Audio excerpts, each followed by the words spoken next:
Today's topic is going to be something that I've seen pop up on my YouTube feed more frequently, and that's the rise of people confessing that they're lonely. If you guys want to share your experiences with feeling lonely, comment them down below, but only if you want to and are comfortable with sharing.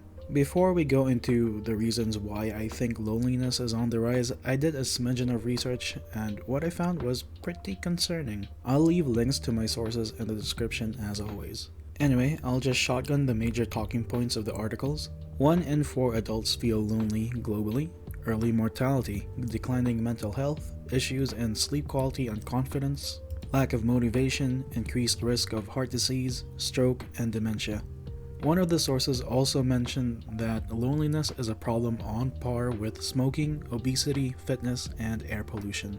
Before we take a deep dive, here's a definition of loneliness from Campaign to End Loneliness.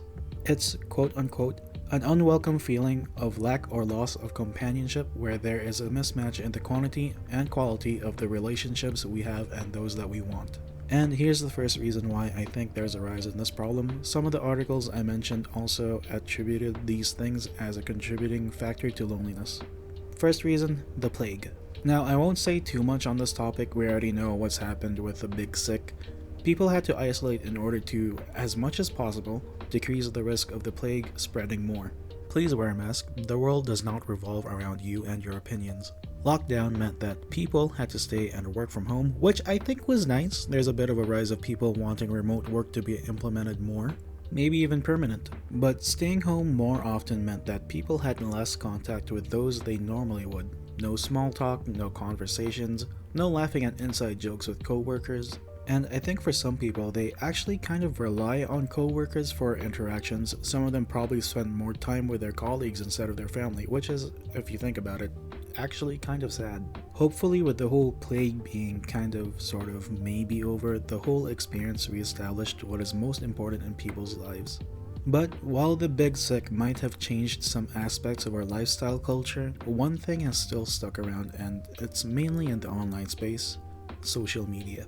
While it's relatively new, social media has also evolved at an alarmingly fast rate. Back in the day, early 2000s people had MySpace and Friendster. Then Twitter and Facebook popped up and became the big dogs for a while, and more recently the likes of Instagram and TikTok dominating the space.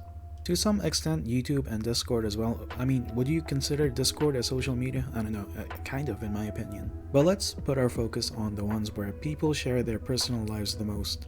These would be Friendster, MySpace, Facebook, Twitter, Instagram, and TikTok.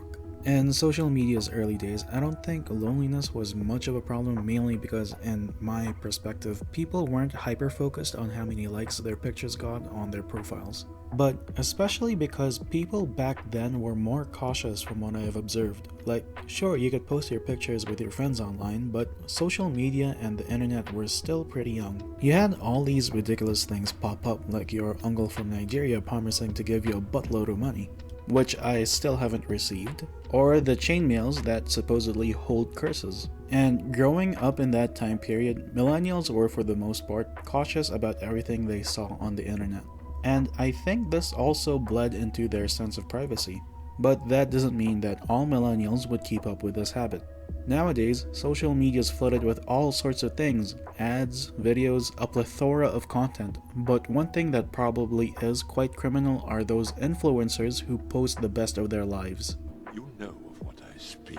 We've seen it all, it's all the same thing. People who somehow keep posting content about how they're chilling with their best friends all the time, or their significant other doing things for them, whether it's cooking, taking them out to dates, annoying each other. Don't even get me started on family vloggers, a genre that I have major beef with. While the content does reach the target audience, there are also those that aren't targeted who still do watch and consume what they're putting out. In the minds of these people, they'd be thinking, wow, it must be so nice having a lot of friends, or it would be nice to be in a relationship, or some would think, you know what, get this off of my feed. Especially as adults, when you start realizing that everyone's pretty much busy doing their own thing. It's not like what it was back then when you were a kid, when there were no worries at all. During school, you'd sit with your friends in class, or during break time, vibing in the library playing chess, or on the school computer doing dumb stuff on MS Paint or playing flash games.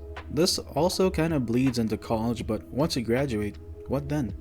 People start entering the workforce with their own ambitions, everyone's focused on making it through life. Some of your friends, even yourself, may move to different countries, work piles up, relationships flourish, and you can barely have time to spend with friends. This is amplified even more when you try to set up a convenient time to catch up when you're in different time zones. And while social media touts itself as something that keeps people connected, and it does to some extent, you can't help but somehow feel that you're not really with the people you're talking to. It's missing that human factor, the human connection of seeing a person's reactions, the way your friends squint their eyes at you when you do something sus, the faces they make when you make a cringe joke. Nowadays, you can just simply boot up something like Discord and chat up, and while they do have a video chatting function, you can't help but think, man, I wish we were together in person because the vibes would be even better. And for those of you who are in the public eye to some extent, like influencers, this is kind of where we get into dangerous waters because of things like parasocial relationships. You've probably heard of this news before, for example, the likes of the Sweet Anita incident, but it's even worse, amplified even more in the idol industry, for example, in East Asia. These people, while it's mostly unintentional on the idol's part, they provide that sense of connection even though it's not real. In that same essence, it's important for those people to set boundaries and make it clear that you don't know them and they don't know you. While they may interact with the comment section or to like donos, that doesn't mean that, they're friends with you. Same thing for me. While I may interact with the comment section, that doesn't mean that we're friends. Again, we're not. You don't know what I look like, and same thing for me, I don't know what you look like. My voice may sound familiar, and if you have an idea of what my face looks like, no, it doesn't look like what you imagine it to be. For me personally, I've always made it a point to keep people I converse with online at an arm's length, which is a practice I highly recommend. You don't know these people at all. I mean, look at this stuff that happens online where creators who the audience thought were friends end up backstabbing each other. Who knows what's happening behind the scenes? Unless you've met them offline more than once and had meaningful conversations, don't consider the people you meet online as friends. Speaking of meeting people, I've never tried these, but have you ever tried online dating? Dating has drastically changed when compared to like 10-15 years ago. Used to be if you wanted to date someone, you would go out of your way to insert yourself in your crush's friend group, in a non-creepy way of course. Act slick, kind of have them set up a date with you and crush if you're the shy type, or just ask your crush out directly. The process was easier if you were both in the same friend group. There was a lot of that support and teasing, especially in middle to high school where everyone's giggly and teases someone whenever they talk to the opposite gender, or whoever their crush was. Some people would be rooting for you and crush to get together, others would advise not to get into a relationship because, reasons. It was like an entire village coming together, putting in the effort to make things happen. It still kind of happens today, but nowadays you can just download an app like Tinder, Hinge, and Bumble. These apps promote themselves as being able to help you find a partner, and it does to some extent. Thing is, most people, from what I've heard, use these apps to hook up, not find someone for the long run. I mean, obviously there are outliers, I'm not saying that they don't work. Taking a closer look at these apps, they kinda have two inherent problems from my observation, which are ghosting and impossibly high standards. Everyone's looking for the perfect partner on these apps, whether it's from looks, income, and overall compatibility with how they want their ideal partner to be like. Everything's surface level on these apps, and while yes, you look at their qualifications, like a resume, and they look like they fit the bill, you don't actually fully know what you're getting. I mean, how could you? You're only looking at what you see through the screen, like the photos. You don't get the whole vibe check until you get out of the application stage. Some people don't even get out of that stage because of one person ghosting the other, leaving them on red, or just in general losing interest without letting the other know. Now for those that do end up getting out of that phase, from what I've heard, after the hookup ends they feel kind of empty. Sure, they may have gotten what they wanted, but they can also easily just drop the person,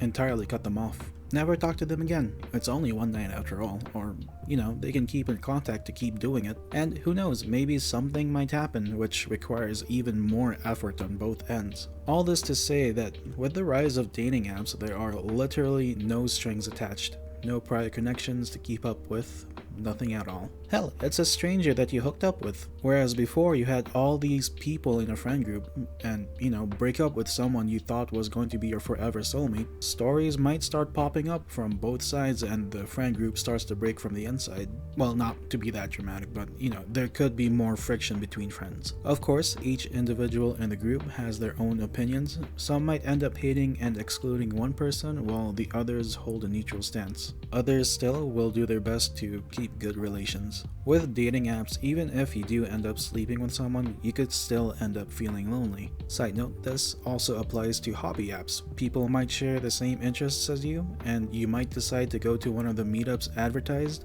but kind of end up being ostracized, ignored even. Which brings us to one of the root problems, technology. Look, I know that we all have our gripes with AI. You might support it, and that's fine too. But let's throw that out of the window for a second and take a look back at how far technology has come. Before the 2010s, phones were quite primitive by today's standards, the mobile phones anyway. It had a few functions. All you really had were calling, texting, the basics. A couple of games like Pixel Snake and that bouncing red ball game, and a calculator. Fast forward to today, every single thing you ever need is now within a few finger taps away. Phones still have those same functions, but they also offer so much more. Smartphones nowadays have a massive library of video games comparable to the quality of the PS2. You can literally order groceries from the phone. Food even, GPS tracking, video calling whoever you want from across the globe, banking, your calendar. You can select any entertainment platform from your phone to watch your favorite show. Same thing happened with computers and laptops. If you wanted to vibe with your friends, why spend money on gas or time in public transportation when you can just boot up a game in Discord? Just vibe online. It's the same thing, right? There's no need to be extra. Practically every single thing you need can be summoned at any second on a whim.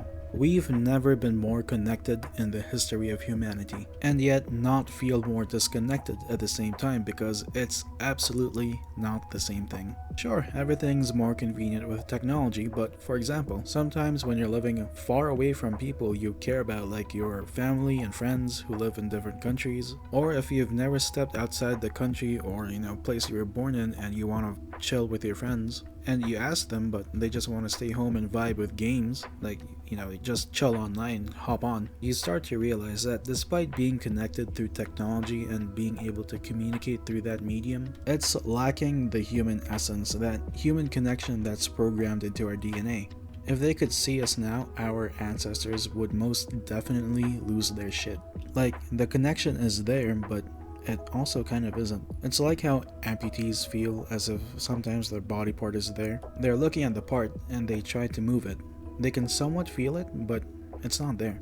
It's part of our human DNA, like our survival instincts. To want to be around people, to want to be liked enough to be accepted, to be a part of the tribe. Survival in numbers. More people means that if you falter, those people can take care of you if needed. Being in a tribe provides that sense of safety. And this still exists. Not saying that this aspect of being human is extinct, but there is a concerning rise of people becoming more and more disconnected with each other, making them turn to technology to find some sort of connection. And we've kind of seen some creators feeding that need. For example, mukbang channels where you can eat with the creator if you wanted to, or study with me channels. And if we dive into the deeper end, this thing, where parasocial relationships can become rampant and even dangerous. So how do we go about fixing the problem? What works for some people won't work for others necessarily. Some would suggest going out to events and meeting other people, but that's kind of hard. I find that very hard. I'm not an extrovert. Others would say take classes like dance, martial arts, or art, which I find works pretty well for me. Even more still would suggest taking the leap and just dive straight into messaging your friends to see if they want to schedule a vibe session. In person, of course. As much as I would love to have the answers, I don't. You'll have to find something that works for you. But you can also tap into your cultural roots. It might have some answers. I know South Korea has this thing called sogeting. It's kind of like a blind date where a mutual friend sets you up on a date with someone who they think would be suitable for you. If anyone has suggestions about getting over loneliness, comment them down below. You guys might find something that works for you. This also may be a hot take, and I'm not an active participant in this. Religion is great for community building, just don't join anything crazy. Further, and I'm going to sound like a grandpa, spend less time on tech. I think that might actually help a lot of people out. The quality of the vibe I find when I play games with my friends online is much lower than when I hang out with them in person. It's natural to feel lonely, and it's not necessarily a dangerous condition. The only real danger with loneliness is when you start isolating yourself, pushing away people who genuinely want to look after you, who genuinely care for you. Don't put yourself into a crippling financial debt because of that parasocial relationship you're trying to keep up. That relationship is not real. Remember, loneliness is a feature, not a bug. And also remember too, there's a big difference between being alone and being lonely. Nonetheless, here's a quote from Global News. Feel free to pause it to read. With that being said, check in on your friends, ask them what's up, and see if you can't drag each other out of the hole. Anyway, that's it for the video, but how are you?